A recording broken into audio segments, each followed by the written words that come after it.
एक छोटे से पहाड़ी गांव में आरव और सायरा की कहानी शुरू होती है।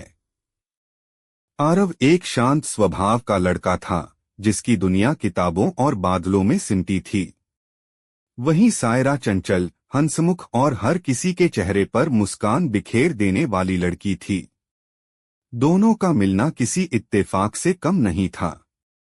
गांव की एक छोटी सी लाइब्रेरी में आरव अक्सर पढ़ने आता था, और वहीं एक दिन सायरा बारिश से बचने के लिए आ पहुंची।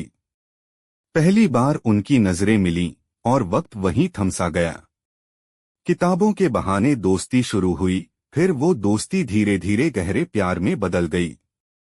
लेकिन ये मोहब्बत सिर्फ आंखों में थी, लफ्जों में कभी खुलकर बयां नहीं हुई। सायरा के घरवाले शहर में उसकी शादी तय कर चुके थे।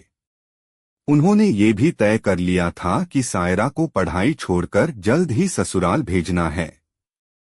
आरव को जब ये बात पता चली तो उसने सायरा से मिलने की ठानी।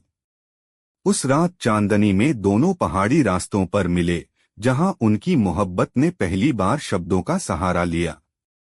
सायरा रो रही थी, काश हम किसी और दुनिया में होते आरव, जहां सिर्फ प्यार होता, बंदिशें नहीं। आरव की आंखों में भी आंसू थे, पर उसने मुस्कुराकर कहा, प्यार मिलना जरूरी नहीं होता सायरा, उसका होना ही काफी होता है। अगले दिन सायरा अपने शहर चली गई और आरव उसी लाइब्रेरी में आता रहा।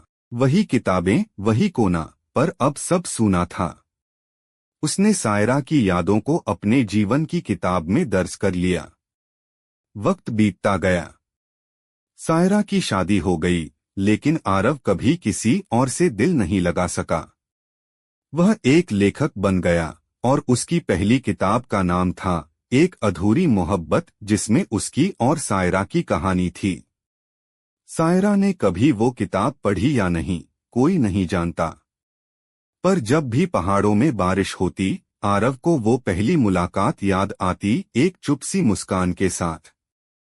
उनकी मोहब्बत मुकम्मल नहीं थी, मगर अमर थी। वो मिल नहीं सके, लेकिन उनका प्यार हर उस दिल में जिंदा रहा, जिसने कभी सच्चा प्यार किया हो।